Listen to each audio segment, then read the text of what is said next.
Olá! Olá, você concurseiro, você que está se preparando para a prova da Polícia Rodoviária Federal. Eu sou a professora Valéria Menezes, sou sua professora de língua portuguesa e hoje nós temos aqui um encontro marcado para analisar e gabaritar a última prova da PRF, aí entendendo como é que a língua portuguesa é explorada nesse formato de prova da Sebrasp. Quais são os pontos que você deve atacar? Quais são os conteúdos que mais caem nas provas? Enfim, já pega aí papel e caneta, vamos comigo, vem, anota tudo, tira suas dúvidas, o que você não conseguir, você vai fazendo os registros para que na hora que você for fazer sua prova para valer, você consiga gabaritar a prova de língua portuguesa, tá bom? Eu espero que você goste da nossa aula.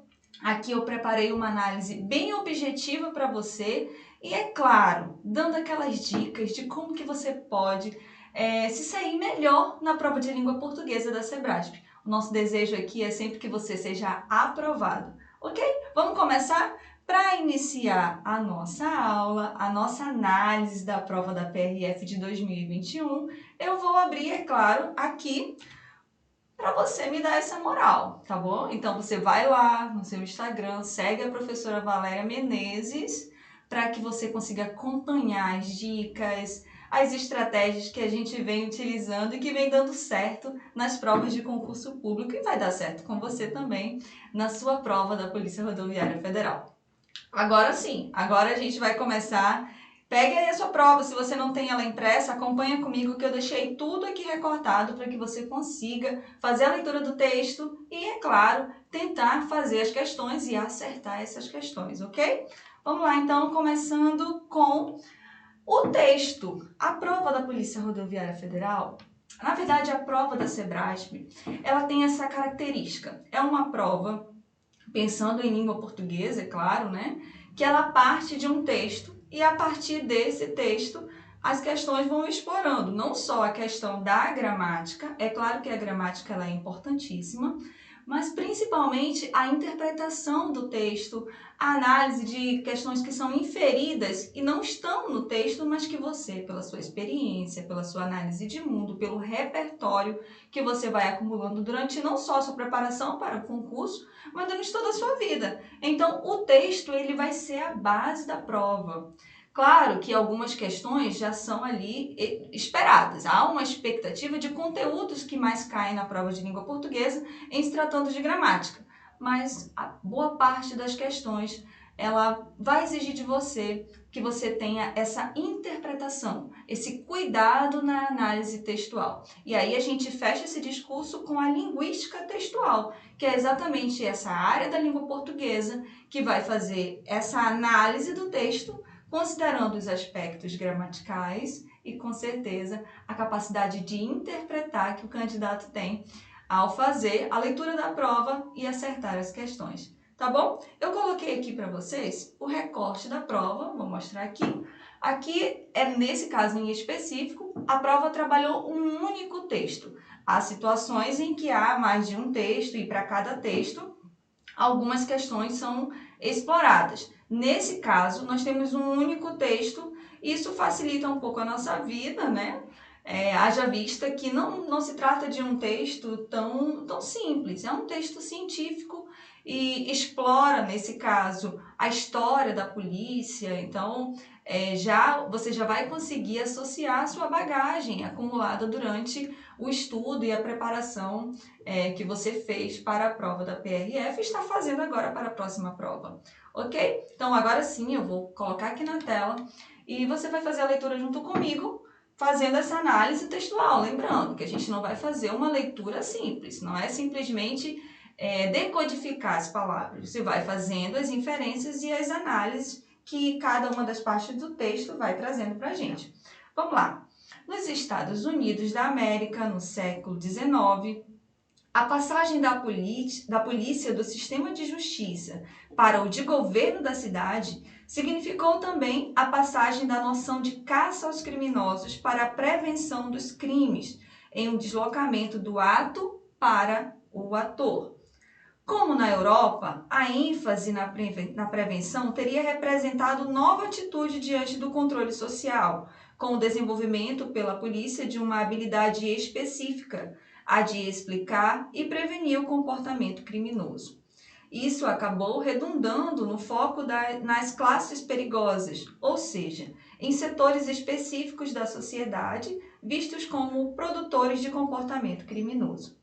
Nesse processo, desenvolveram-se os vários campos de saber vinculados ao sistema de justiça criminal, polícia e prisão, voltados para a identificação, para a explicação e para a prevenção do comportamento criminoso, agora visto como desviante, como a medicina legal, a psiquiatria e especialmente a criminologia.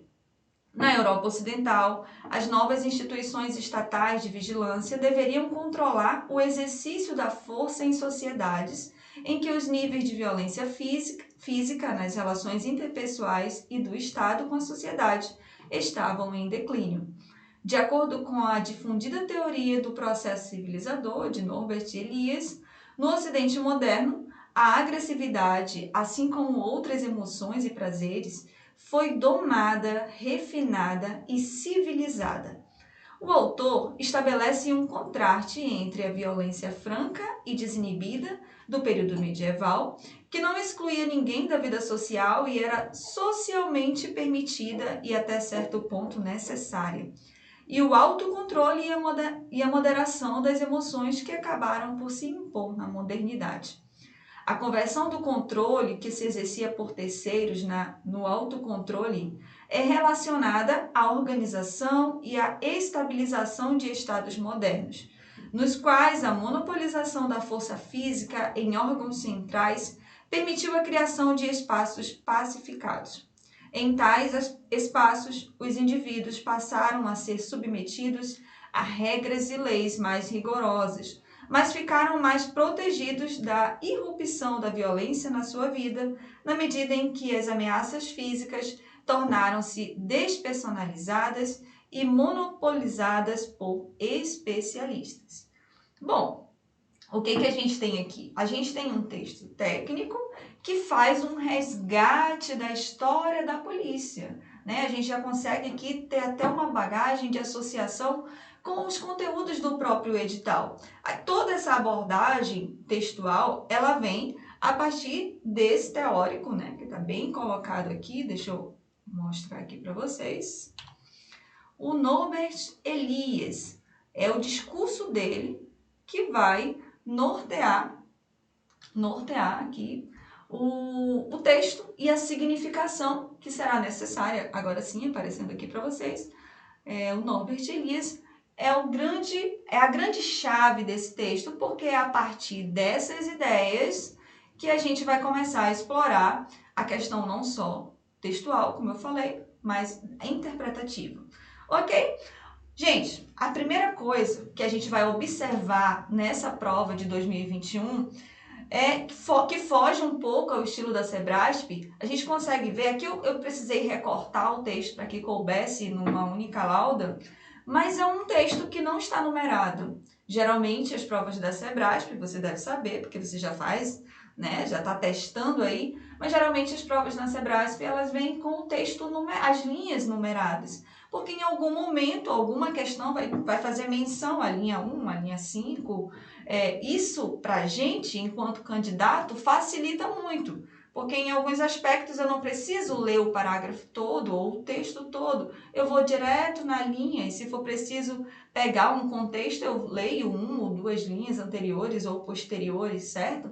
Nesse caso aqui, a gente não vai ter essa muleta. Então, o texto está aberto, ele é dividido, sim, em parágrafos, e aí já vem o primeiro momento do nosso discurso em relação a como a língua portuguesa é explorada na prova da Sebrasp e, consequentemente, aqui nessa análise que a gente está fazendo na prova da PRF de 2021. A primeira coisa que a gente precisa ter é noção espacial. O que seria essa noção espacial, professora? Você precisa entender, primeiramente, o que é um parágrafo.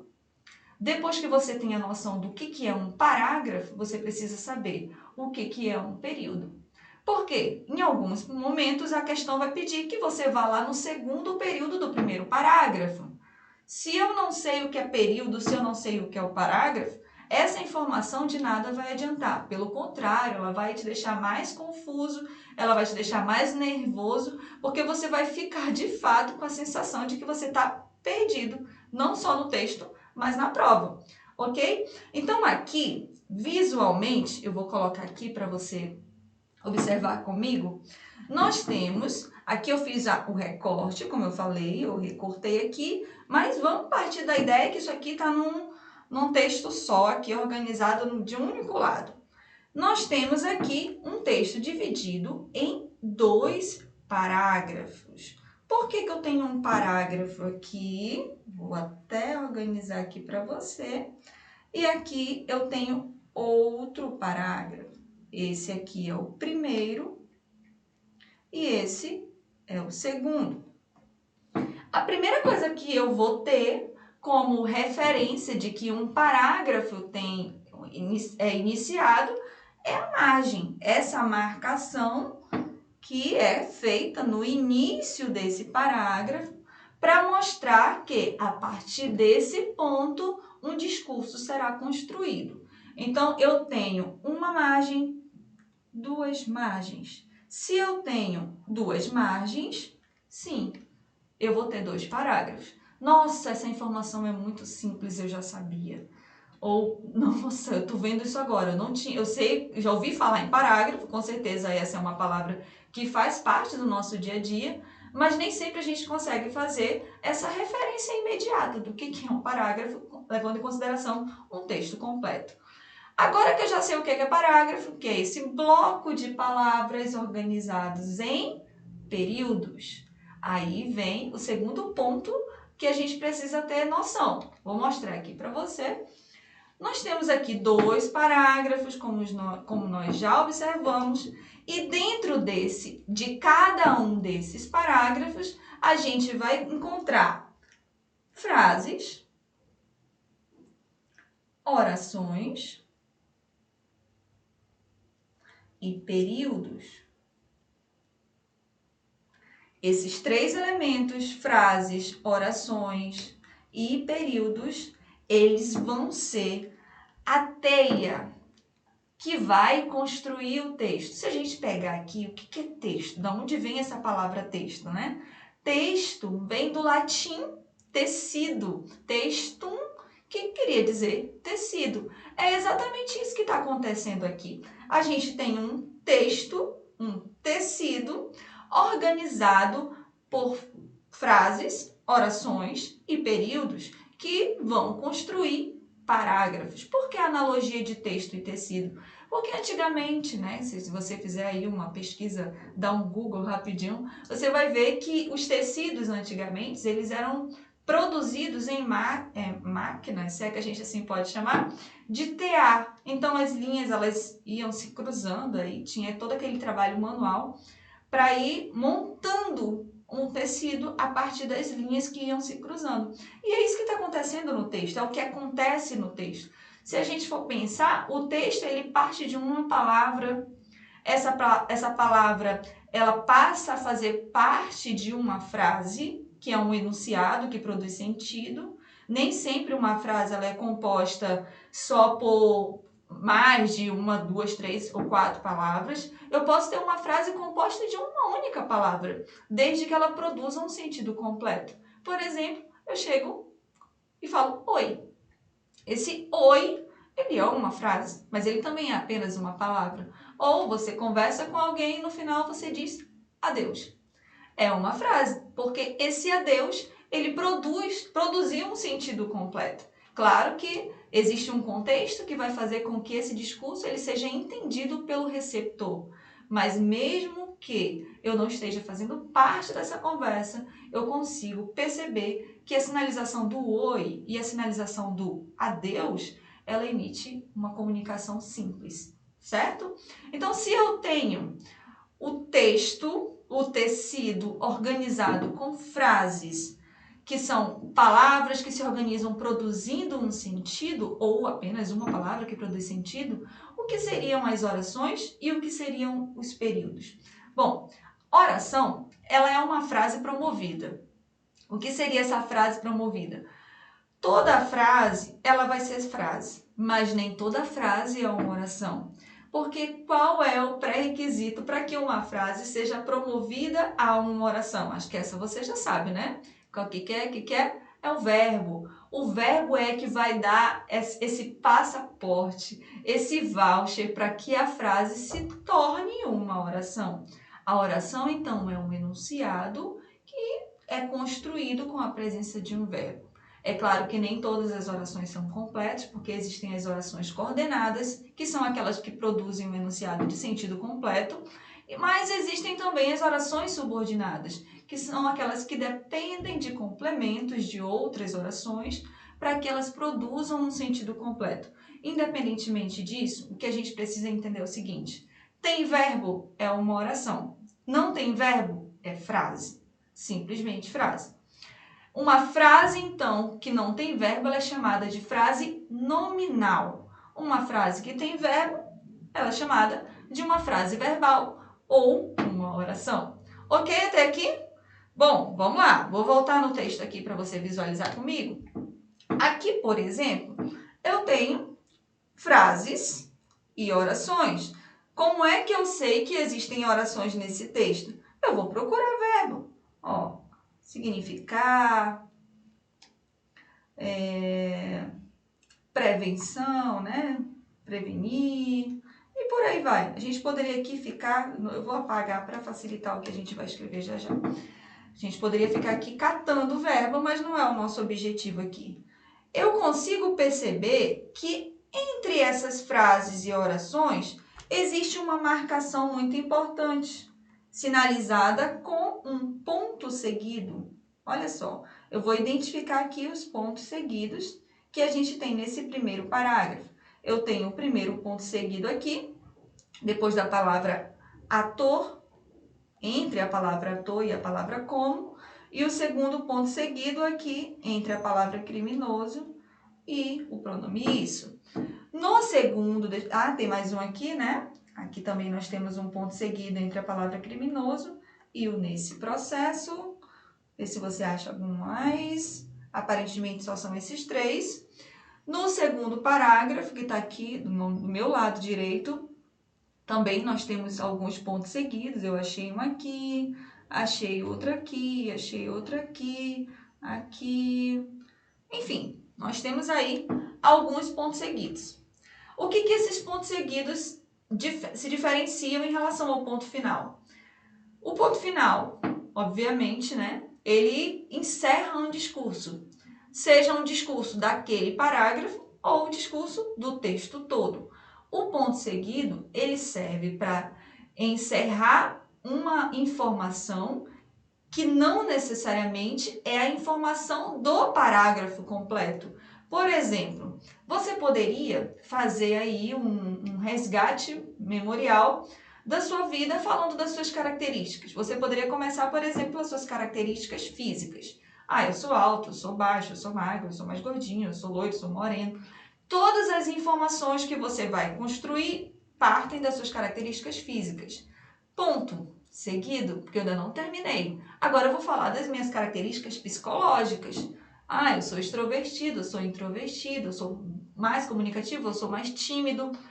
Essa informação de você ser introvertido ou extrovertido, comunicativo ou não, ela ainda faz parte de um projeto de apresentação da sua personalidade, só que não mais diz respeito às suas características físicas.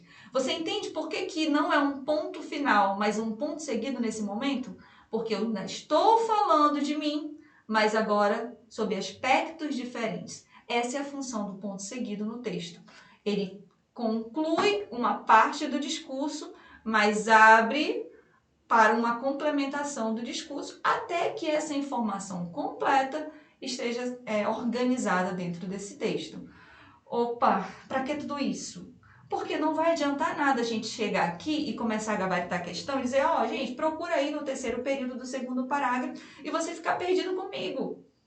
certo? Então é necessário que você tenha que a gente faça esse resgate, que a gente faça aí essa revisão desse aspecto estrutural do texto, porque de fato essa é uma característica, é uma marca da Sebrasp nas provas de língua portuguesa. E aí, vamos? Não saiu ainda não, né? Vem comigo então, vamos começar então a fazer essa prova. Espero que você consiga gabaritar e que você se localize no texto a partir das informações que a gente acabou de observar. Vou abrir aqui a tela para você nas questões da prova, tá bom? Vou apagar aqui para que a gente não se atrapalhe depois, que de vez em quando eu vou precisar voltar ao texto. Uma coisa que você vai observar nessa prova, nas provas da Sebrasp, na sua prova da PRF, é que você vai ficar virando e desvirando, dependendo de como vai estar posicionada essa página, mas você vai ficar o tempo todo voltando no texto. Aí, eu vou aproveitar e falar o seguinte: existem algumas técnicas que, com certeza você já ouviu falar, começa pela questão, né? E aí, se a questão te der informação, você nem precisa ler o texto. Aqui não. Ah, sabe por que não? Porque eu tenho um único texto que vai pedir entre 12 e 13, dependendo da quantidade de texto que a banca trouxer. Mas geralmente um texto pede 12 questões. Você vai arriscar não ler o texto e colocar em risco errar 12 questões? Perder 12 acertos? Com certeza não. Então a minha dica para a sua prova da PRF é que você leia primeiro o texto. Porque depois que você entende a ideia, a proposta que está sendo discutida nesse texto, aí sim, quando você estiver na questão, você vai... Opa, até uma memória visual você vai ter. Eu já li isso em algum lugar. Ou, isso aqui está lá no segundo parágrafo. Essa palavra aqui eu já li, isso aqui eu já conheço. Então é aí. Esse é o ponto para você acertar as questões da Sebrasp. Até porque aqui a gente não vai ter 5 alternativas e você vai, eu estou entre A, B, C. Não, aqui você vai ter que dizer se está certo ou se está errado. Então não tem meio termo. Ou é isso ou é aquilo, certo? Por isso eu comecei a nossa aula fazendo a leitura completa do texto. Agora que a gente já sabe mais ou menos qual é a ideia, qual é o contexto que a gente está navegando, vai ficar mais fácil para a gente resolver as questões. Então vamos começar. Para começar, vamos para a questão número 1. É claro que isso aqui, gente, eu numerei de 1 a 13, se eu não me engano, mas essa já era, eu acho que na prova completa, começa pela questão número 9, a língua portuguesa, que você vai ter lá a parte de inglês, espanhol, né? Aí as questões de língua portuguesa, elas começam na número 9. E aí eu numerei de 1 a 9, se você tiver com a prova aí, você vai direto para a questão número 9, tá bom? Só para facilitar aqui a minha organização, que eu reorganizei a numeração das questões da prova. Então, nada de ir lá na questão número 1. Você vai na questão número 9, na sua prova aí que você está com ela, mas para mim vai ser a primeira questão. Vamos lá. Primeira coisa é você observar o comando da questão. Você vai ver, daqui a pouco quando chegar lá, não vou antecipar essa informação não, mas você vai ver que entre uma parte e outra das questões do mesmo texto, a Sebrasp costuma mudar o comando. E aí você vai ter que prestar atenção. Se ela mudou o comando, ela está pedindo que você tenha outros aspectos aí, né? Você tenha conhecimento de outros aspectos que são diferentes daqueles que foram cobrados na primeira parte das questões, certo? Então, faça a leitura breve aí desse comando e já eu faço com você. Enquanto isso, eu tomo aqui uma aguinha. E aí, a gente vai. Vamos ver aqui. Com relação às ideias e aos aspectos linguísticos, aí, vamos lá, que eu tenho as ideias. Se ela colocou aqui as ideias, pode anotar, é interpretação de texto. Porque se eu vou analisar as ideias, eu vou precisar fazer a compreensão das informações que estão no texto. Consequentemente, essa compreensão vai exigir de mim inferências. O que são inferências? São suposições que você vai... São os pontos que você vai ligando no texto. São informações que não estão no texto, mas que você, pela sua capacidade de raciocínio, lógico, inclusive, você vai ligando esses pontos. Então, se esse primeiro comando está colocando que a questão ela vai envolver não só os aspectos linguísticos, mas também os aspectos linguísticos, mas também as ideias. Então, esse primeiro bloco de questões aqui, a gente vai ter uma base muito na interpretação do texto. Você lembra do texto ainda? Porque eu já falei, né? Vamos ver se você ainda lembra do texto. O texto falava sobre o quê? O texto fazia um resgate da história da polícia, como que a polícia saiu de uma medida mais punitiva para um aspecto mais socioeducativo. É claro que em determinadas situações existe uma penalização, mas isso dentro de um regimento, que são as nossas leis. Aí ele faz comparações com a Idade Média, em que a violência, a força física, ela era normalizada e muitas vezes até necessária, porque não tinham as leis e os regimentos que a gente tem hoje, certo?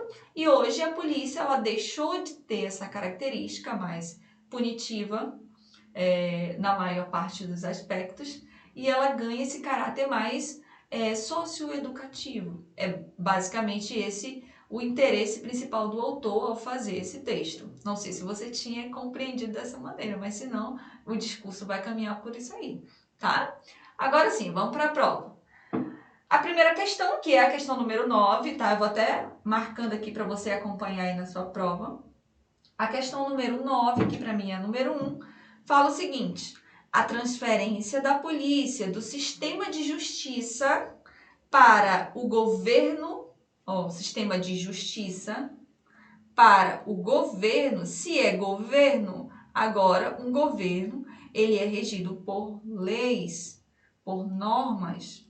Então, não é qualquer medida que vai ser tomada. Todas essas medidas precisam estar em obediência a essas leis e a essas normas. Então, a transferência da polícia do sistema de justiça para o governo da cidade marca o que pode ser considerado uma mudança de paradigma no que se refere ao papel da polícia na sociedade. O que é um paradigma? Um paradigma é uma verdade, algo que foi por muito tempo massificado e que nesse momento, né, da história precisou ser modificado. É exatamente aquilo que a gente estava conversando antes a respeito do contexto que esse discurso do autor traz aqui pra gente. Há uma mudança de paradigma. O que se entendia por polícia, talvez não com esse nome, com essa nomenclatura, mas era aquele caráter ali punitivo, violento em muitos aspectos. E agora há uma mudança de paradigma, há uma mudança de pensamento que vai fazer dessa polícia algo mais pacificadora, certo? Então, se há uma mudança de paradigma, essa informação de que houve uma mudança de paradigma no que se refere ao papel da polícia na sociedade, essa informação está certa ou está errada? Ai, muito fácil. Nossa, muito fácil, acertei.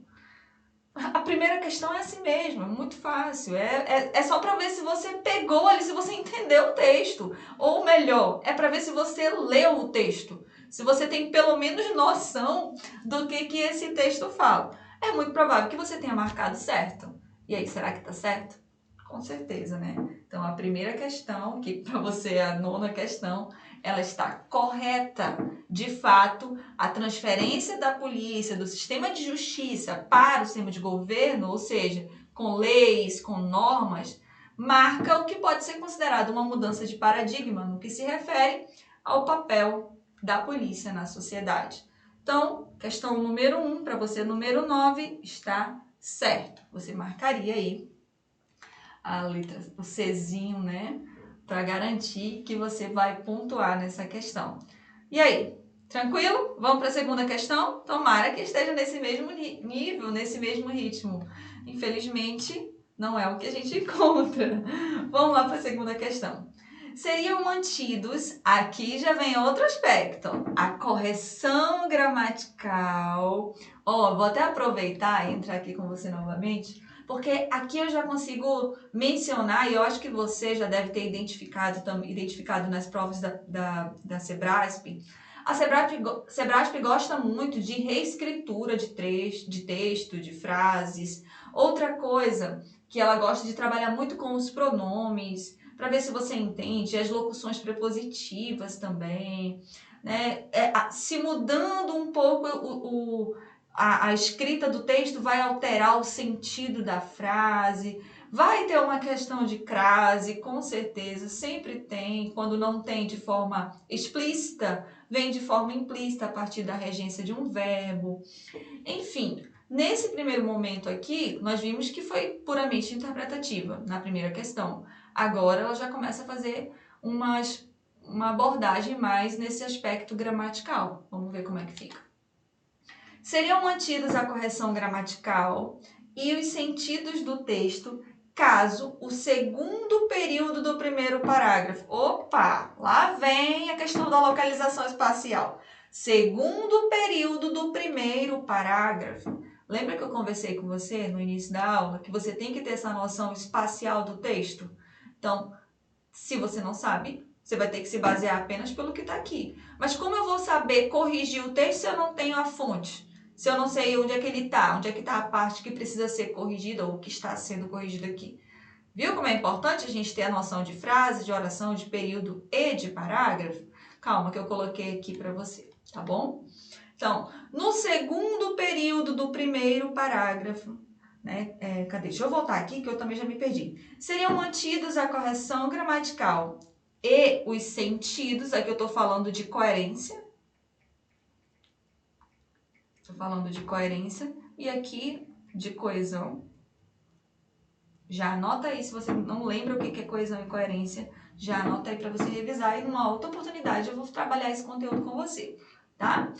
Seriam mantidos a correção gramatical e os sentidos do texto, caso o segundo período do primeiro parágrafo fosse reescrito da seguinte maneira. Porque nos países europeus houve empenho em prevenir crimes, o que representou nova atitude de controle social. O resultado foi o desenvolvimento de uma habilidade específica pelas autoridades policiais, a de explicar e prevenir o crime. Não sei nem para onde vai, não sei nem como é que eu faço essa questão, vou ter que procurar lá no texto. Calma, tá aqui. Quero que você se localize aqui comigo. Primeira coisa, ele diz que está no segundo período do primeiro parágrafo. Eu já trouxe o primeiro parágrafo aqui. Isso tudo aqui é o primeiro parágrafo. Agora eu preciso achar o segundo período. Primeiro período termina aqui, segundo período começa aqui. Ó. Olha o ponto seguido, que a gente conversou sobre ele. Achamos. Pronto. Fica muito mais fácil para mim agora fazer a análise da questão. Porque eu vou ler como é que está o segundo período originalmente, aí eu vou verificar se houve ou não alteração gramatical e também de sentido nessa reescritura, né, que foi construída aí no texto. Vamos lá, então. Aqui no primeiro período, no segundo período do primeiro parágrafo, vou ler no original, diz o seguinte: como na Europa, a ênfase na prevenção teria representado nova atitude diante do controle social, com o desenvolvimento pela polícia de uma habilidade específica, a de explicar e prevenir o comportamento criminoso. Olha só, aqui eu tenho o como. Como ele ele traz a ideia de conformidade, né? Como na Europa, deixa eu sair aqui para mostrar, para voltar aqui a tela. Como na Europa, igual ao que ocorreu na Europa, da mesma forma como ocorreu na Europa, então há uma relação aqui de conformidade. Será que houve mudança e consequentemente, alteração de sentido quando ele fez e propõe aqui uma reescrita desse texto? Vamos verificar. Vou até tirar aqui o texto e vou voltar para a reescrita. Ele já começa com o porquê.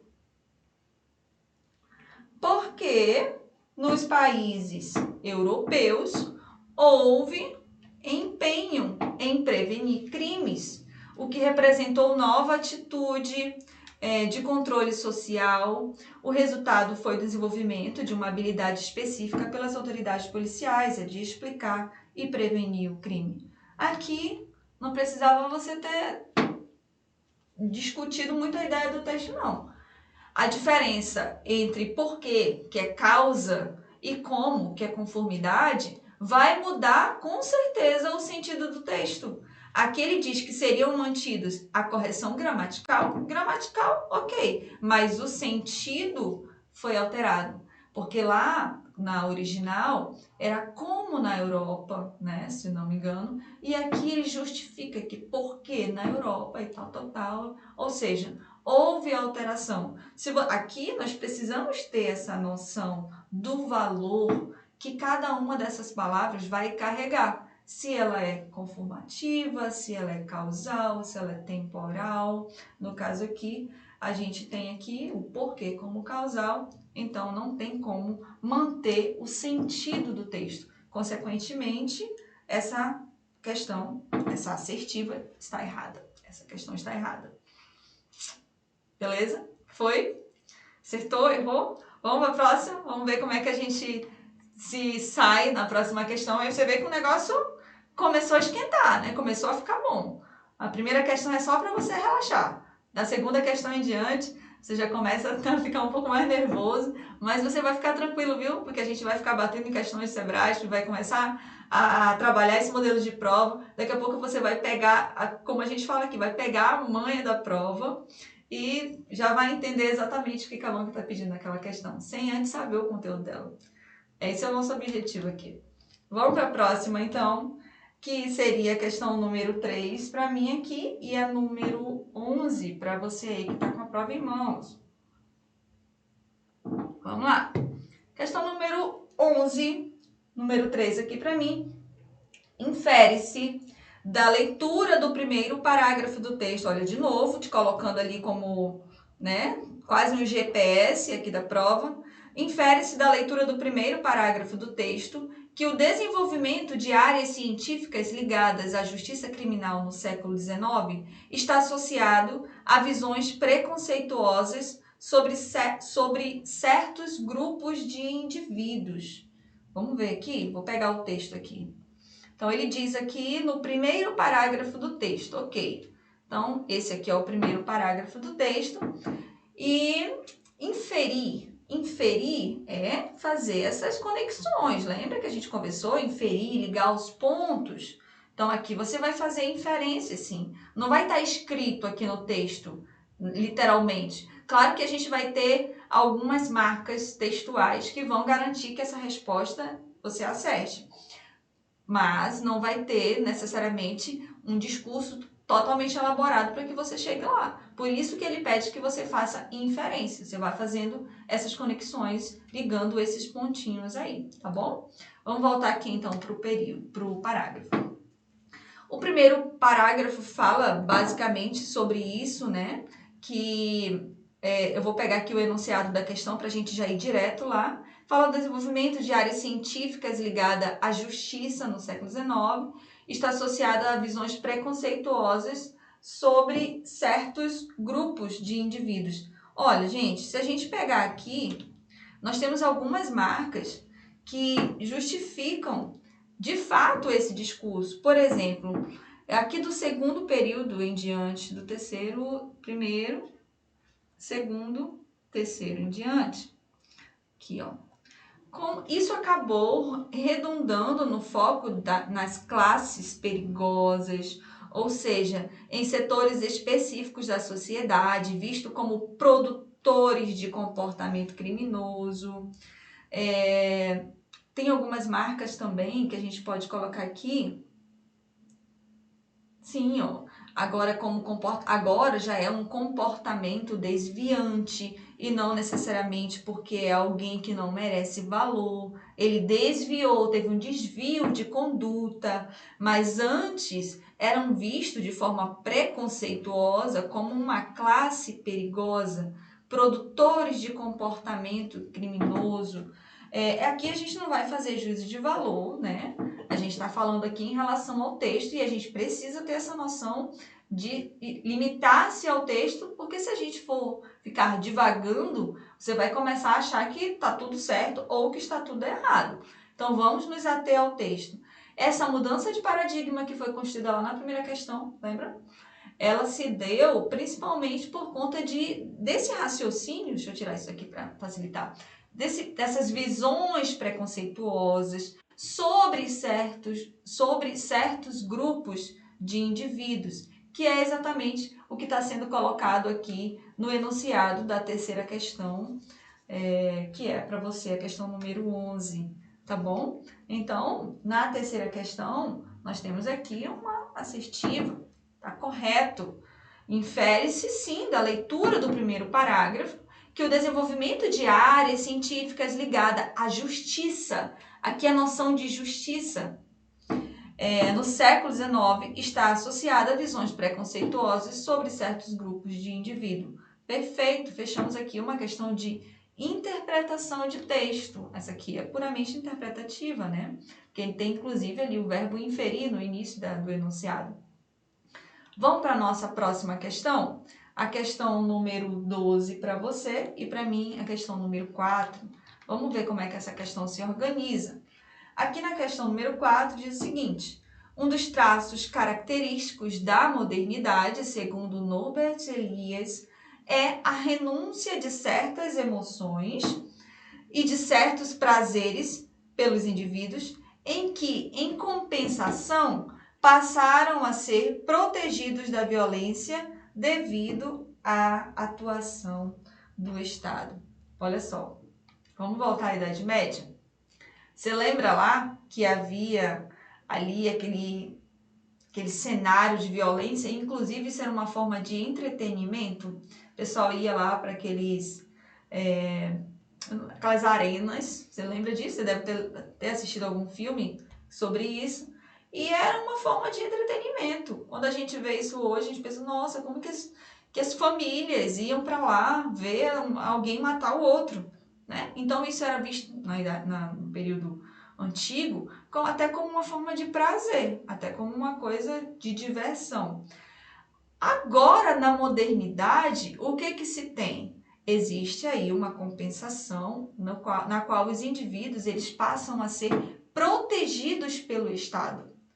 E aí a gente poderia aqui gerar uma discussão, se você concorda, se você não concorda, dependendo do crime da pessoa, mas esse não é o ponto. Mas existe um Estado que vai normatizar penas e condutas, não só da polícia, mas de todas as esferas da sociedade. Isso, de alguma maneira, protege o indivíduo, porque até que se prove o contrário, todo mundo é inocente, certo? Imagina naquela época, quantas pessoas não morreram inocentemente e ainda de forma brutal. Então, nessa questão, nós vamos ter o seguinte: um dos traços característicos da modernidade, tá? Tá falando da modernidade, segundo o autor, é a renúncia de certas emoções. Olha lá, lembra da Idade Média? O pessoal ia lá se divertir com aquilo. E de certos prazeres pelos indivíduos, em que, em compensação, passaram a ser protegidos da violência devido à atuação do Estado. Perfeita essa questão. É entender qual é o papel de fato da polícia hoje, que é exatamente a mudança do paradigma proposto na primeira questão, de sair daquela polícia mais punitiva para uma polícia mais informativa, socioeducativa. E aí, tá acertando? Vamos comigo? Não vai embora não, fica aqui que a gente ainda tem aqui muita coisa para fazer. Vamos para a próxima questão. Questão número 5, que é a 13 para você, diz o seguinte: depreende-se do segundo parágrafo do texto. Olha só, você já tá fera aí, eu tenho certeza que você já se localiza rapidinho agora no texto.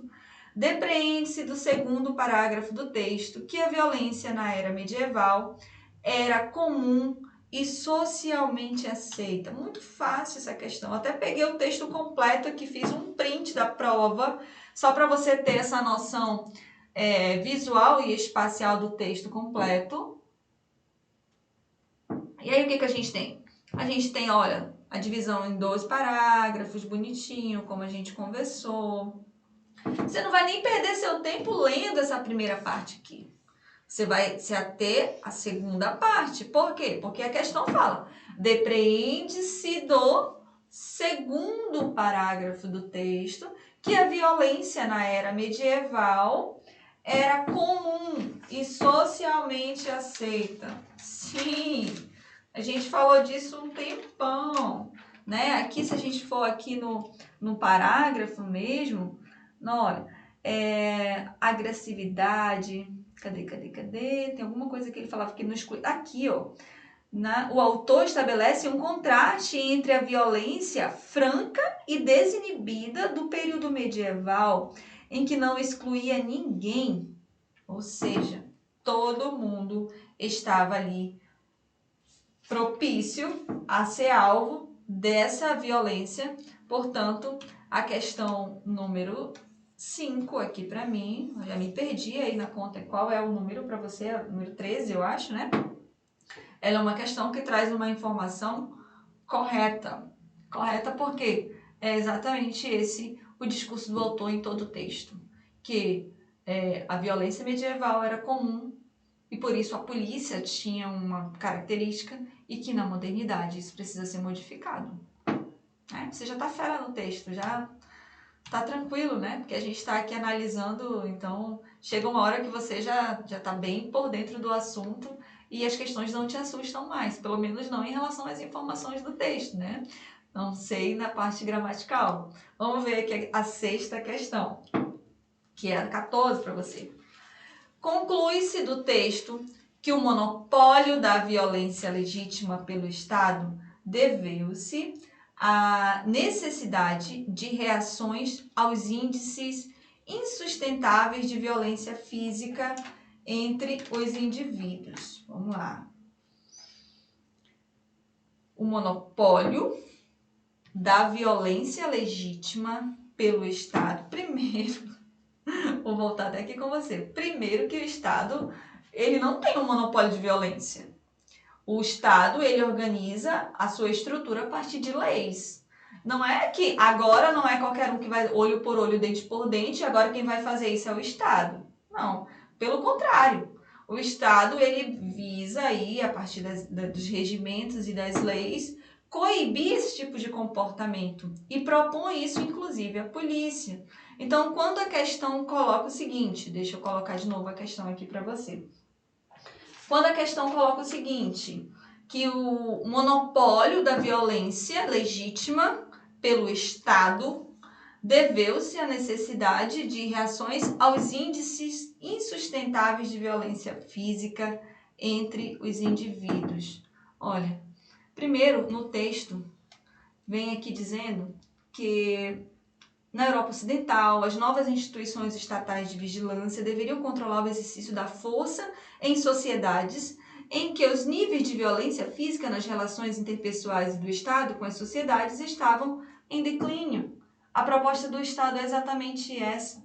Não é tomar o monopólio da violência porque estava todo mundo se matando, porque estava todo mundo brigando. Não. É promover uma sociedade de fato, porque é isso viver em sociedade. É saber que você existe, que você tem direitos, mas que você também tem deveres a serem cumpridos. Então, o que a gente vai inferir, concluir, na verdade, em relação a essa questão? Que aqui nós temos uma pegadinha que se você não estiver atento, você vai cair nela. Você vai pensar, nossa, antigamente realmente era muita violência. Mas existe um aspecto aqui, ó, que precisa ser considerado. Tanto que o verbo é concluir. De tudo isso, a gente vai chegar ao ponto de que agora só o Estado pode praticar violência? Claro que não. Então, essa questão está errada, né? Essa informação está incorreta. Você deveria marcar aí o Ezinho. Acertou? Errou? Sem perder tempo, vamos para a questão número 7. Questão número 7, a gente já vai ver aqui agora mais uma questão voltada para a gramática, né? Considerando aqui pronomes, e talvez você tenha tido alguma dificuldade nessa questão. Vamos analisar e ver qual é a alternativa, a assertiva, se está correto ou se está errado. Bom, na questão número 7, que para você é a número 15, né? Nós temos o seguinte: considerando, olha só, lembra que eu falei que existem momentos, eu vou até voltar aqui a tela com vocês. Eu falei no início da primeira questão que é você prestar atenção no enunciado, nesse primeiro ponto que a banca coloca, antes mesmo de colocar a primeira questão, no caso lá a questão número 9, porque vai ter momento em que a banca vai trocar esse enunciado. Lá, se não me engano, ele falava de aspectos das ideias e gramaticais, né? Agora ele já vai mudar. Aqui ele vai trazer outra questão, como se estivesse começando do zero. Ele diz, considerando os sentidos e os aspectos linguísticos do texto, julgue os itens que se seguem. No fritar dos ovos, usando aqui uma formação bem coloquial, vai dar no mesmo. Só que você vai sentir que nessa questão, né, a primeira questão após essa mudança de enunciado, ele vai focar em um desses aspectos. O pronome isso, que introduz o terceiro período do primeiro parágrafo, deixa eu colocar aqui, o terceiro período, só ler todo o enunciado, terceiro período do primeiro parágrafo do texto poderia ser corretamente substituído por o quê? Já estou vendo que está errado, mas vamos chegar lá. Terceiro período do primeiro parágrafo. Primeiro período começa aqui e termina aqui. Segundo período começa aqui e termina aqui. Achei o isso. Terceiro período do primeiro parágrafo. Aí ele diz que o isso que a gente sabe que é o quê? Isso é um pronome demonstrativo. Está sinalizando espacialmente alguma coisa. E ele faz também uma abordagem, o isso, eu só posso fazer essa demonstração se eu já tiver falado disso. Então, ele tem uma característica anafórica. O que é anafórico? É aquilo que eu já disse e que agora eu estou aproveitando essa informação sem precisar repeti-la. Então, eu uso aqui os pronomes, né, demonstrativos. E o isso, ele vai cumprir essa função. Por isso, eu posso começar um período com ele. Eu posso começar uma frase com isso, desde que, é claro, anteriormente alguma informação tenha sido mencionada. Você vê que ele está num ponto seguido. Então, há uma relação entre esses períodos. Quando ele propõe, deixa eu voltar para a questão para você se situar aí. Quando ele propõe trocar o isso substituir por o que. O que, eu tenho aqui o que é um pronome relativo. O que é um pronome relativo? Se eu pegar aqui a frase, por exemplo, seria... se eu colocasse, por exemplo, esse que com acento, esse o, ele faria o papel de artigo. Porque o que ele pode sim ser substantivado, né? Então, eu estudei, vou colocar a frase aqui, eu estudei hoje o que, ou as funções do que, Esse que, ele passa a ser um substantivo, e esse o artigo que vai acompanhar e vai trazer, inclusive, a marca que vai justificar esse que se tornar um substantivo. Se a gente joga esse pronome relativo substituindo um pronome demonstrativo, vai dar errado. Vamos lá no texto. Vamos lá no texto e fazer essa troca. Vou até apagar para ficar mais fácil para você visualizar. Cadê? Bem aqui. Vou ler o último período, o período anterior, para você ver se isso encaixa, se isso vai mudar alguma coisa. Como na Europa, a ênfase na prevenção teria representado nova atitude diante do controle social, com desenvolvimento pela polícia de uma habilidade específica, a de explicar e prevenir o comportamento criminoso. Ponto. o que acabou redundando no foco nas classes perigosas. Ou seja, gente, o isso, ele exerce a função essencial de retomada dessa informação. Eu lendo, parece que não tem problema nenhum. Realmente, se isso aqui fosse uma vírgula, e aí a gente colocasse isso aqui. Só que nós temos um ponto seguido. Se eu tenho um ponto seguido, significa que a informação anterior, ela foi previamente concluída. E eu não posso começar um período com o que. O que. Um pronome relativo. Certo? Então, nesse caso, é mais uma questão mesmo de abordagem gramatical. Vou voltar aqui para você. Uma questão de abordagem gramatical do que necessariamente de inferências que você vai fazer das informações do texto, tá bom? Nem precisava a gente ter lido o texto necessariamente para entender que essa substituição, ela causaria sim prejuízo, porque ele está pedindo aqui na questão, deixa eu voltar na questão, tirar isso aqui. Ele está pedindo aqui na questão que o pronome isso, que introduz o terceiro período, poderia ser corretamente substituído pelo o quê? Claro que não. Então, ela está incorreta. 7 para você 15, né? Está incorreta. Na sequência, eu já vou para número 8, que é, olha só, olha a deixa que a gente tem aqui. Infere-se, opa, quando vem o infere-se, a gente já dá uma tranquilizada, porque já percebe que é uma questão de interpretação. Infere-se, não sei para você, né? Porque tem gente que não gosta, prefere a parte mais gramatical. Infere-se do segundo parágrafo do texto, tá aqui o segundo parágrafo, tá? A segunda parte lá, que a agressividade humana passou por um processo de transformação gradativo de perda de aspectos primitivos e animalescos. Fácil, né? Questão número 16 é uma questão tranquila. Creio que você não teria dificuldade de responder. E aí vale a gente ficar de olho nesse prefixo aí, né? No sufixo, perdão, esco. Esco, ele traz uma carga mais negativa, pejorativa. Então, esses aspectos animalescos é porque eram de animais, brutais, né? Então, não é uma coisa assim, nossa, valorização da natureza, não é para esse lado. Então, ele diz que infere-se do segundo parágrafo do texto que a agressividade passou por um processo de transformação gradativa. É claro que isso não foi da noite para o dia, a gente está falando da Idade Média até chegar na Idade Moderna. Tem muito tempo aí, pode colocar tempo. Passou por um processo de transformação que foi gradativo, de perda desses aspectos primitivos e animalescos. E agora a gente consegue ainda que não todo mundo, né? Mas a gente consegue viver numa sociedade que, na maior parte das vezes, obedece às leis. E aí não precisa mais agir como na Idade Média, com violência e de forma primitiva e animalesca. Então, está correta? Voltando aqui para você. Questão número 8, que para você é a questão número 16, está certa. Vamos?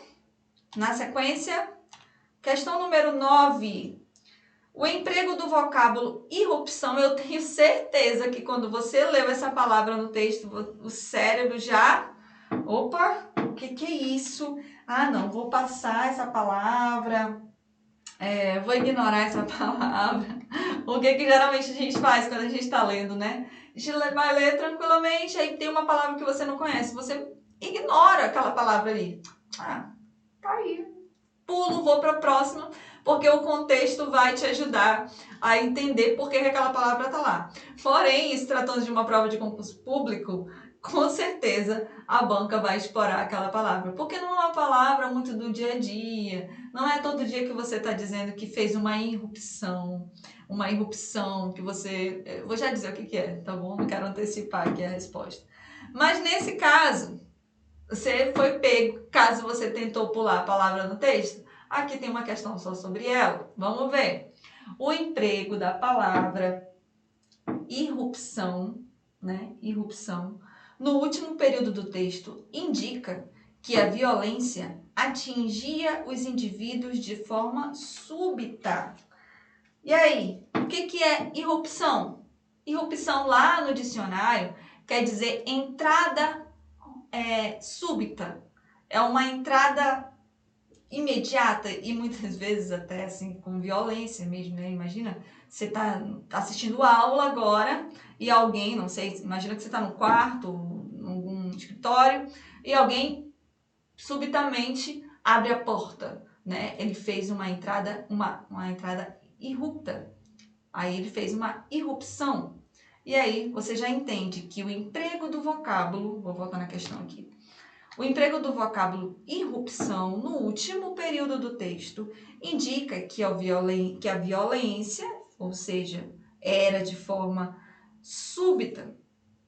Certíssimo. Então, número para você é número 17, né? Para mim, número 9 é uma questão que você marcaria certo.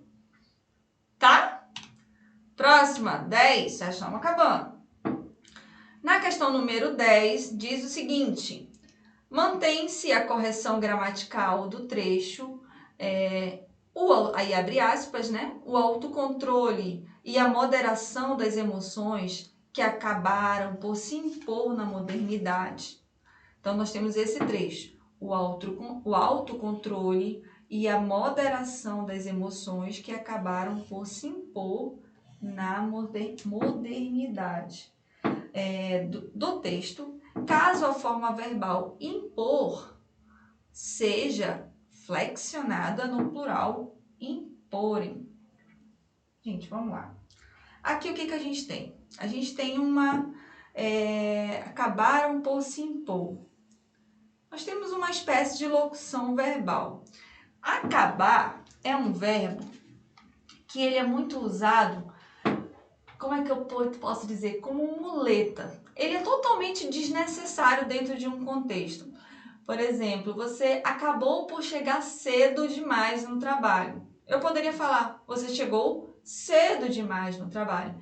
Mas é uma muleta que a gente usa, transformando aí, é como se você quisesse dar uma ênfase, né? Então, ele acabou por se atrasar, acabou por dormir na hora da aula. Não tem necessidade nenhuma de colocar esse verbo aí. Dentro de um discurso culto, né, dentro da normalidade da língua, inclusive a gente não vai fazer esse tipo de construção. Mas aqui ele está trazendo como parte da questão e ele quer saber se, dentro dessa locução verbal que foi construída, com acabaram por se impor, eu deveria, a correção gramatical, ela seria mantida caso houvesse aí a flexão do verbo impor para imporem. Claro que não, né? Não tem como. Dentro de uma locução verbal, a gente não vai fazer essa flexão de todos os verbos. A gente vai ter o verbo principal e os verbos auxiliares. E aqui, no caso, você não poderia construir acabaram por imporem, por se imporem na modernidade. Haveria, sim, problema gramatical, e ele está dizendo que mantém-se a correção gramatical.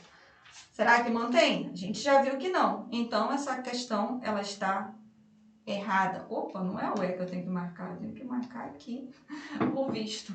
Não vai ser necessário fazer a flexão do segundo verbo, porque o primeiro verbo já foi flexionado. Tudo bem até aí? Respira, porque faltam só 2 questões, a gente já vai finalizar.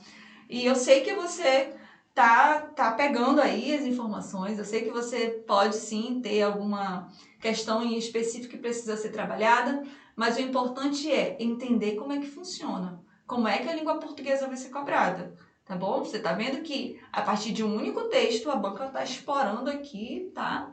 Explorando todo o seu conhecimento de língua portuguesa. E uma coisa legal, que tudo isso aqui está batendo com o que está previsto no edital. Tá bom? Já deu uma olhada para conferir, né? Vamos lá para a penúltima questão. A correção gramatical do último período do texto seria mantida, embora seu sentido original fosse prejudicado se a locução, na medida em que fosse substituída fosse substituída por à medida que... isso aqui como é que eu posso dizer? Carta repetida nas provas de concurso, né? Na medida em que e a medida que. A medida que tem valor proporcional. E na medida que, nem precisa desse em, expletivo, tem valor causal. Então, se tem mudança de sentido, a gente já sabe que não é a mesma coisa. A medida que não é a mesma coisa que na medida em que, ou na medida que, também poderia ser. O que a gente tem aqui nesse enunciado? Ele pede dois aspectos. A correção gramatical do último período seria mantida, embora seu sentido original fosse prejudicado. Em relação à parte gramatical, tá correta a escrita de na medida em que e de à medida que, tem a crase bem colocada aqui. Então, a parte gramatical nesse aspecto tá ok, mas o sentido vai ser transformado, porque a proporcional é diferente da causal. A ideia, a proposta de cada uma delas é diferente. E ele diz, tem um último ponto aqui, e a vírgula empregada logo após fosse suprimida. Deixa eu pegar no texto. Vamos lá achar. Correção gramatical, deixa eu só voltar aqui para ver onde, no último período do texto, está aqui no final. Em tais espaços, os indivíduos passaram a ser submetidos às regras e leis mais rigorosas, mas ficaram mais protegidos da irrupção da sua vida na medida em que, na medida em que a causa disso, as ameaças físicas tornaram-se despersonalizadas e monopolizadas por especialistas. Aí ele está falando da vírgula. Sim, eu poderia tirar essa vírgula daqui, ela não ia trazer prejuízo gramatical também. E nem a escrita do na medida que, trocando por... cadê que ele fala? A medida que, em relação à escrita, tudo bem. Mas há sim prejuízo em relação ao sentido original. Então, eu precisaria aqui considerar os dois aspectos, porque ele está dizendo que a correção do texto seria mantida, embora seu sentido original fosse prejudicado. Olha só, aqui é muita atenção para você realmente pegar o feeling dessa questão. A correção gramatical do último período seria mantida? Sim, a gente já viu que sim. Aquela vírgula ela pode sim ser suprimida. A escrita de na medida em que e a medida que está ok. E embora, olha só a adversativa aqui, embora seu sentido original fosse prejudicado. De fato, o sentido original vai ser modificado porque eu tenho uma causal e uma proporcional.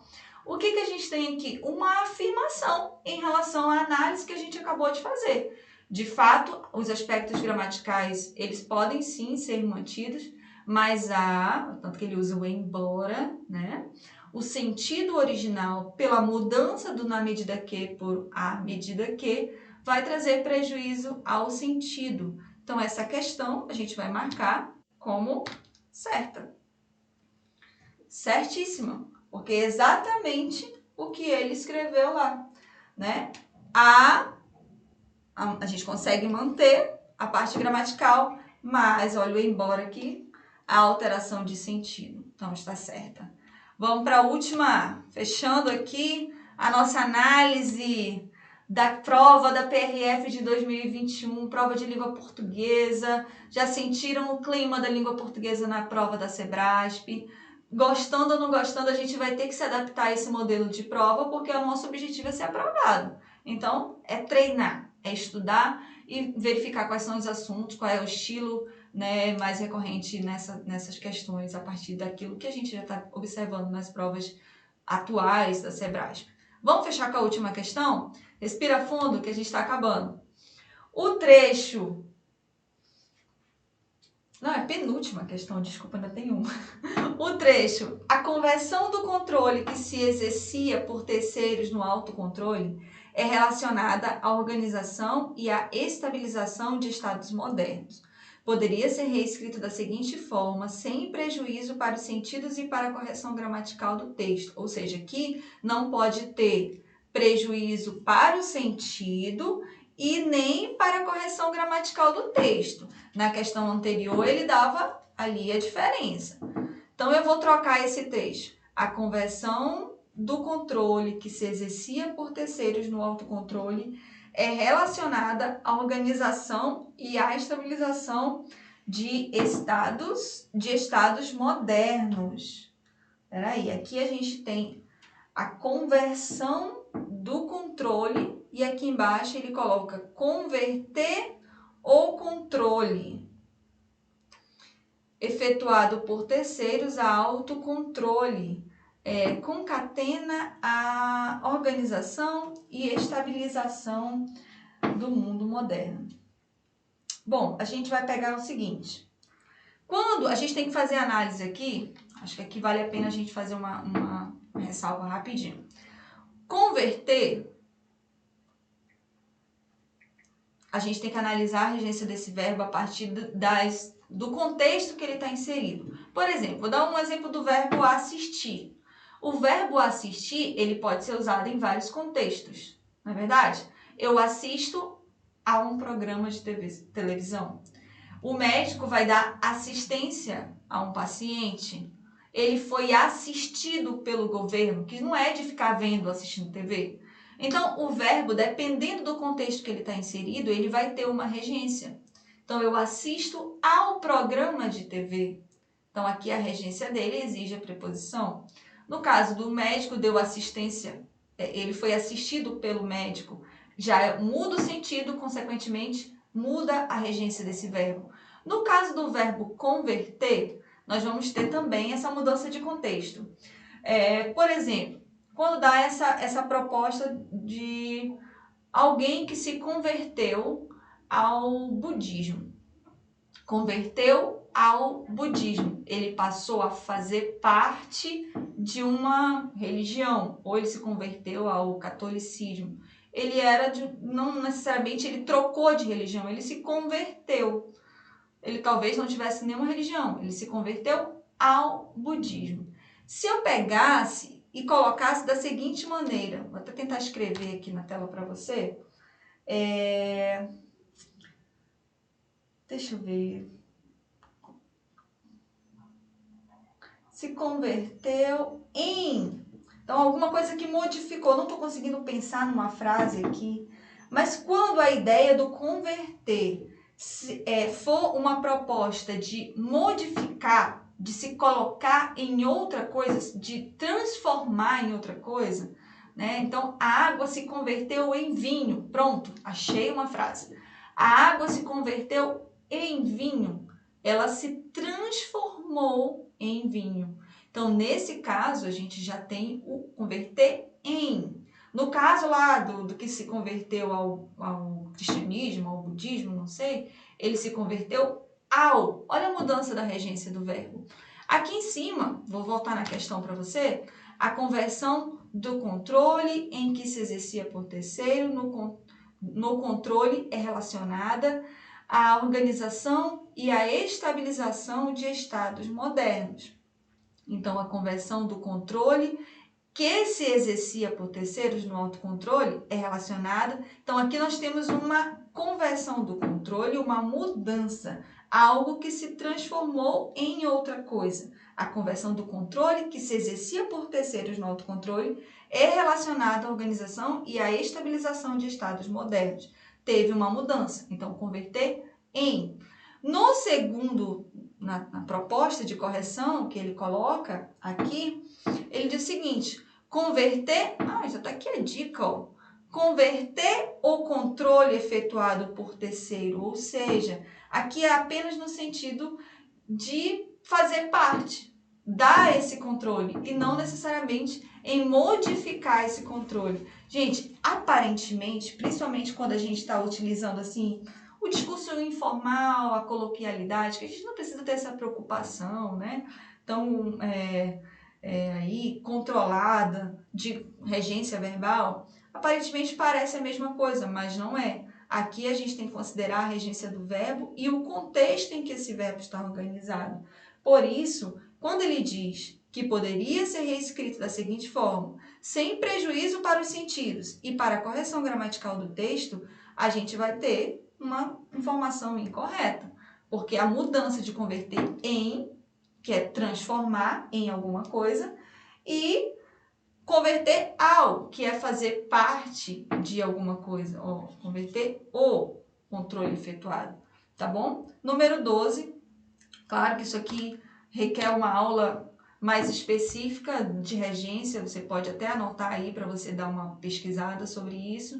Analisando o limite da questão, a gente vai se ater às informações da própria questão e ao trecho que está sendo organizado aqui. Num outro momento, a gente vai ter uma aula de regência e aí a gente vai conseguir trabalhar isso de forma mais explícita, tá bom? Tá muito implícito aqui nessa questão agora.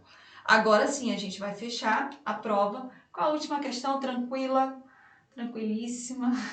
A coerência e os sentidos do texto seriam mantidos caso fosse suprimido o artigo os.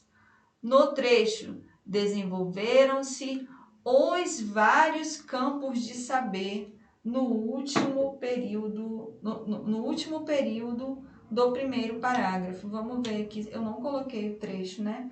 Não peguei aqui o recorte da prova. Mas olha, o os é um artigo definido que ele tem aí o objetivo de fazer uma delimitação. Vamos imaginar que eu coloquei assim para vocês. Falei de objetivos, deixa eu ver como é que eu posso. Falei de objetivos para o meu 2023. Falei de objetivos para 2023. Você consegue, a partir disso, saber quais foram os objetivos? Eu delimitei quais foram os objetivos? Não, eu falei de objetivos. Que objetivos? Alguns. Talvez muitos, talvez poucos, né? Então, aqui, falei de objetivo, não tem o artigo definido. Mas se eu pego essa mesma frase, tiro esse de e coloco os. Falei os, eu posso fazer a supressão aí dos objetivos. Falei os objetivos de 2023. Quais são os meus objetivos para 2023? Aqui você já percebe que esse os ele tem uma função específica, que é de definir quais são os objetivos que eu tracei para o meu 2023. Então, quando ele diz que a coerência, vou voltar aqui para você, a coerência e os sentidos do texto seriam mantidos caso fosse suprimido o artigo os no trecho. Desenvolveram-se os vários campos de saber. Claro que isso causaria prejuízo. Se a gente tirar esse os, não tem como fazer essa referência objetiva de quantos campos do saber, deixa uma abordagem mais genérica. Desenvolveram-se vários campos de saber. Quais são esses campos de saber? Ninguém consegue determinar exatamente. Então, se eu tiro esse os, daí vai causar prejuízo sim. Não só para a questão gramatical, mas para a questão do sentido. Porque o artigo definido, ele vai definir quais são os campos do saber que foram desenvolvidos, né, nesse discurso. Beleza? Então, essa questão a gente vai marcar como errado, porque ele está dizendo que seriam mantidos caso fosse suprimido o os.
Então vamos começar aqui. Aqui, nesse caso, como a gente está gabaritando a última prova da PRF, que foi feita lá em 2021 pela Sebrasp, essa aqui é a questão número 22. Vamos para o enunciado e fazer a questão de fato, né? Considerando as disposições do Manual de Redação da Presidência da República, o MRPR, acerca da redação oficial, julgue os itens a seguir. Aqui é uma prova tranquila, considerando a leitura do manual, basicamente são informações do dia a dia daquele que está se preparando para o concurso, é claro. Primeira questão aqui, que é a 22ª da prova, diz o seguinte: entre as características da redação oficial, inclui-se a objetividade, impessoalidade e a informatividade. Primeiro, o que é objetividade? Uma redação oficial, ela tem que ser objetiva. Imagina, você vai receber ou vai enviar um memorando e lá você ficar dando voltas, né? Ou deixando as informações de forma imprecisa, que cause aí até mesmo ambiguidades, dificuldade de compreensão ou possibilidade de mais de uma compreensão a partir daquele que lê. Então, a redação oficial, as características da redação oficial, elas sim levam em consideração a objetividade. É um texto objetivo. Outra informação que ele diz é a impessoalidade, com certeza. O que é a impessoalidade? É não se colocar no texto. Né? Mesmo quando o presidente da República, talvez esteja fazendo a presidência da República, aí o presidente assina, ou o ministro tal, a casa se coloca, então é impessoal.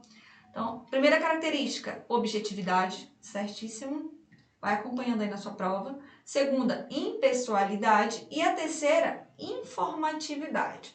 Aqui a gente vai abrir um parêntese, tá? Porque o que a gente tem que considerar? A própria banca, ela já põe no enunciado da questão seguinte: considerando as disposições do manual. Você concorda? Não concorda? Isso aqui não está em questão. De acordo com o manual, a informatividade, ela não é uma característica. Cadê, professora? Tá aqui, ó. Peguei lá, tá na página 16. Os atributos da redação oficial. Quais são? A redação oficial é caracterizada por clareza e precisão, por objetividade, concisão, tá bem aqui a impessoalidade, formalidade, padronização, uso norma padrão da língua portuguesa, mas não há aqui entre esses atributos a informatividade. Por isso, essa questão a gente vai marcar como errada, perdão, porque a gente vai meio que na lógica, tem que ter informação, sim, mas a informatividade ela vai além dessa questão da informação, né? São documentos oficiais. Claro que a gente poderia fazer uma discussão aqui, eu particularmente até proponho uma adaptação do manual, mas não é nesse momento que está em jogo, né? A gente tem que se ater ao manual que foi atualizado em 2018, se não me engano, tá bom? Então a gente conseguiu ver que no manual não está aí prevista a informatividade, apenas a objetividade e a impessoalidade. Por isso que a gente coloca aí essa questão como errada, certo? Vamos para a próxima? A questão 23 lá da prova dizia o seguinte: na identificação do signatário de uma comunicação oficial destinada a uma pessoa do sexo feminino, dispensa-se a flexão de gênero no nome do cargo. Para quem vai esse signatário, para quem é dirigido, na verdade, o texto, ele organiza assim a partir... Isso tem uma demanda, eu vou colocar logo aqui para vocês, em relação às signatárias do sexo feminino. Na identificação, o cargo ocupado por pessoa do sexo feminino deve sim ser flexionado no gênero feminino. Aí a gente lembra aí até então a gente nunca tinha tido uma mulher na presidência da República, né? E quando a ex-presidente presidenta Dilma Rousseff, já por força do hábito, assumiu o governo, causou um certo estranhamento a presidenta Dilma Rousseff, porque foi a primeira mulher a assumir esse cargo. E isso, talvez por ter sido a primeira, começou a desconstruir e a trazer a curiosidade mesmo em relação às signatárias do sexo feminino. A redação oficial coloca o seguinte, a questão diz o seguinte, que na identificação do signatário de uma comunicação destinada a uma pessoa do sexo feminino, dispensa-se a flexão do gênero do nome do cargo. É o contrário. Na identificação do signatário, deve ser flexionado no gênero feminino. Por isso que é ministra de Estado e não ministro de Estado, se for uma mulher. Coordenadora administrativa, técnica administrativa, secretária executiva interina, tá bom? Então, dispensa-se não, que tá errado. É preciso, é necessário que haja a flexão de gênero no nome do cargo, ok? Isso aqui é uma regrinha de redação, mas é também parte do senso comum, né? Não precisa necessariamente a gente tratar da presidenta, mas no dia a dia você fala a diretora da escola, né? A secretária do curso e não o secretário do curso. Então, creio que não seja uma questão considerada difícil, levando em consideração o senso comum e o dia a dia mesmo. Tá bom? Vamos para número 24. Questão número 24. Deixa eu colocar aqui para você acompanhar. A 24 fala do vocativo. Primeiro, o que é vocativo?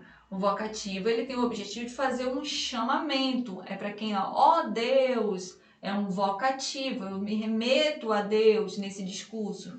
O vocativo, nas comunicações oficiais, deverá ser sempre seguido de vírgula. Então, por exemplo, vou colocar aqui, Senhor presidente, venho através deste... Imagina que você tem aqui. Senhor presidente, é obrigatório estar seguido de vírgula, certo ou errado? Certo. O vocativo nas redações oficiais, no Manual de Redação Oficial da Presidência da República, é obrigatório ser seguido de vírgula. E aí eu vou aproveitar, você percebeu que eu coloquei aqui o venho com letra maiúscula, né? Ah, mas é uma vírgula, não fechou um ponto. Mas é também obrigatório que você construa com letra maiúscula a próxima palavra, tá bom? Você coloca, faz um deslocamento, geralmente deixa uma ou duas linhas, se for escrito, né? Se for no computador digitado, você vai dar um espaço considerável aí. E aí você começa a escrever aqui. E aí, esse início do texto que fica deslocado do vocativo que foi separado por vírgula, ele é feito com a letra, iniciando com a letra maiúscula. Vou trazer aqui para você o que está previsto lá no manual. Está lá na página, deixa eu ver qual é essa página, 26 do manual, que diz o seguinte: o vocativo é uma invocação ao destinatário. Nas comunicações oficiais será sempre seguido de vírgula. Pronto, fácil, tranquilo. Então, essa questão a gente vai marcar como certa, ok? Vamos para a próxima? Questão número 25. Essa aqui é curtinha, essa prova, então a gente vai fazer rapidinho. A parte de redação oficial, geralmente são 5 questões, 6 questões. Vamos ver como é que ela se organiza aqui na questão 25. De acordo com a legislação vigente, o e-mail institucional tem valor documental e, por isso, deve ser aceito como documento original. A gente sabe que o e-mail institucional, ele tem ali a identificação da instituição, né? Então, seu nome, arroba e por aí vai, já sabe.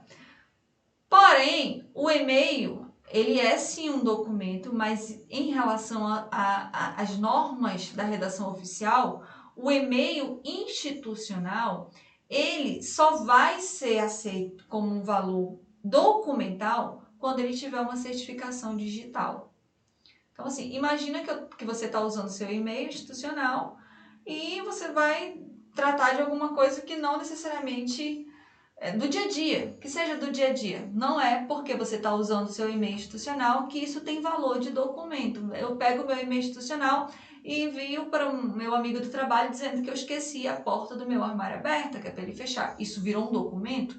Só se tiver uma certificação digital. Tá bom? Isso está previsto aqui.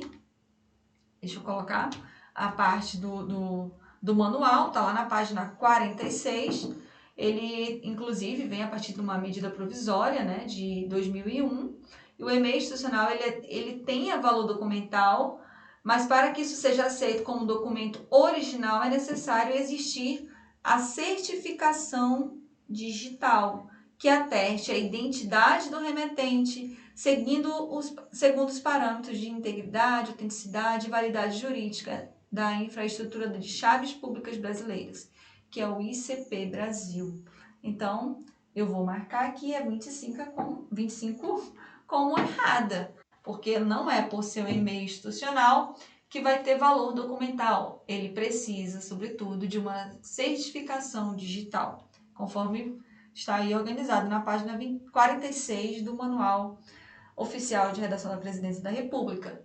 Vamos para a nossa última questão de redação oficial, que diz o seguinte: o assunto das comunicações oficiais deve apresentar de forma geral o que será tratado no documento e seu formato deve seguir as orientações do Manual de Redação da Presidência da República, né, que é o MRPR, conforme o exemplo a seguir. Então, quando a gente vai tratar do assunto, tem que seguir esse exemplo. Coloca lá, assunto, dos pontos e o assunto do lado. Realização de concurso público. O que a gente está conseguindo ver também aqui? Que tem assunto, dois pontos, o assunto de fato, e está em negrito, está destacado esse texto. Se ele colocou esse exemplo aqui, você vai considerar, inclusive, que você está com a prova aí, você vai ver que está em negrito na prova. Então, isso é uma característica que você deve levar em consideração, tá bom? Então, o assunto das comunicações deve apresentar, de forma geral, seguindo esse exemplo. Vamos ver o que diz o manual? O manual, em relação ao assunto, diz o seguinte, que deve dar uma ideia geral do que trata o documento, de forma sucinta. Ele deve ser grafado da seguinte maneira: título, a palavra assunto deve anteceder a frase, a palavra assunto deve anteceder a frase que define o conteúdo do documento, seguida de 2 pontos. Perfeito, 2 pontos. Na descrição do assunto, a frase que descreve o conteúdo do documento deve ser escrita com letra inicial maiúscula. Apaga aqui que tá feio. Letra inicial maiúscula, certinho. Não deve utilizar verbos que sugere-se utilizar não deve utilizar verbos, realização de concurso público, que é a realização, está substantivado. E sugere-se utilizar de 4 a 5 palavras apenas. 1, 2, 3, 4. Então, está dentro do padrão, esse exemplo. Destaque: todo o texto referente ao assunto, inclusive o título, assunto e título, deve ser destacado em negrito. Tá? Em negrito. Coloca-se no final um ponto final, depois de assunto, e alinhamento à margem esquerda da página. Bom, temos aqui um exemplo. Aqui eu aqui digitei errado, mas o alinhamento deveria ser feito lá na prova, você vai ver que tá. A questão 26, então, é uma questão que está certa. Você vai marcar como correta, porque segue os padrões da prova. Todos os padrões da prova estão estabelecidos, os padrões do manual, perdão, estão estabelecidos aí nessa questão. Tá bom? Vamos, então, para a segunda parte da nossa aula. A gente fez aqui as questões do Manual de Redação Oficial da Presidência da República e você vai ter uma aula maravilhosa de redação da parte discursiva, mas aqui a gente vai fazer uma pequena abordagem dessa prova, levando em consideração a última prova da PRF, que é a que a gente está trabalhando. Eu vou conversar com vocês apenas em relação às orientações de como você vai organizar essa redação na parte discursiva mesmo da prova e considerando aquilo que está previsto no edital e que é colocado inclusive na folha definitiva na hora da montagem da prova para você. Vamos ler junto? Nesta prova, faço o que se pede usando, caso deseje, o espaço de rascunho. Então, não é obrigatório você fazer rascunho, mas é o seguinte, se você fizer sua redação no rascunho, não serve como documento oficial para você entregar para o avaliador. Então, você tem que levar em consideração o seu tempo também. Faz o rascunho, eu aconselho a fazer rascunho, mas organize o seu tempo, porque não adianta depois você entregar o rascunho para o avaliador, não. Em seguida, você vai fazer o seguinte, transcrever o texto para a folha definitiva da prova discursiva, que é, com certeza é a parte principal, no local apropriado, pois não será avaliado o fragmento de texto escrito em local indevido, seja no rascunho ou ainda na prova mesmo, nas margens da prova, né? Você vai usando aí os espaços da prova. Qualquer fragmento de texto, além da extensão máxima de linhas disponibilizadas, será desconsiderado. Gente, você vai escrever lá uma dissertação argumentativa. É um texto organizado em 4 parágrafos, 3 a 4 parágrafos, e você vai precisar organizar esse texto em até 30 linhas. Então, tudo que você escrever ultrapassando esse limite aí de 30 linhas não vai ser considerado. Portanto, não adianta fazer uma puxadinha para o lado ou tentar fazer uma linha a mais lá na prova, porque ainda que o avaliador tenha a possibilidade de ler no escaneamento da prova, ele não vai considerar na hora de fazer a leitura do seu texto. E como vai ficar faltando uma parte, o seu texto vai ser comprometido pela falta de coerência, né? Faltou fechar um discurso, uma frase. Voltando aqui, na folha do texto definitiva, a presença de qualquer marca identificadora do espaço destinado à transcrição do texto definitivo acarretará a anulação da sua prova discursiva. Nada de você se identificar de alguma forma. Ah, não é só você colocar seu nome, não. Às vezes a pessoa coloca lá Maranhão, Manaus, Rio de Janeiro. É só para dar uma ideia de onde ele é. Ou coloca as iniciais dele, Valéria Menezes, VM. Então não faça nada. Não faça nada que permita a sua identificação, rubricar, nada disso. Vai ter um espaço destinado para você fazer a sua assinatura. Mas na prova tenha-se a escrita do texto. Tá bom? Para a gente fechar, então, o domínio do conteúdo serão atribuídos, ao domínio do conteúdo serão atribuídos até 20 pontos, dos quais até 1 ponto será atribuído ao quesito apresentação. O que seria esse quesito apresentação? Tem que ser legível, não adianta fazer letra feia. Na verdade, vai além da questão da letra feia, tá? A legibilidade, ela tem a ver com aquilo que dá para entender. Tem gente que tem a letra muito bonita, mas que não dá para entender. Muito desenhada, estilizada, tem que estar legível. Respeito às margens e indicação de parágrafos, bem marcadinhos os parágrafos, bem organizado, e uma estrutura textual organizada a partir das ideias daquele texto dissertativo argumentativo. Nós temos aqui as orientações básicas da sua prova de redação. Como fazer essa redação já vai levar em consideração a proposta que vai ser atribuída naquele certame. Então, o tema da redação é a nossa grande curiosidade, na maioria das vezes, né? Ele vai ser organizado a partir de textos motivadores, mas você precisa ter essa noção das orientações da prova, tá bom? A gente vai ter uma aula só para redação. Nesse momento, a gente trabalhou a redação oficial, as 5 questões de redação oficial que foram colocadas nessa última prova da PRF e aproveitei para fazer aqui uma observação sobre a prova de redação, levando em consideração a questão discursiva, tá bom? Espero que você tenha entendido, que você tenha anotado essas informações e a gente vai complementar com a nossa aula de redação, com certeza, para que você aprenda como fazer essa redação, tá bom? Então, um abraço para você e a gente se encontra na nossa próxima aula e espero, com certeza, ver seu nome na lista de aprovados nesse próximo concurso da Polícia Rodoviária Federal. Tchau, gente! Beijo!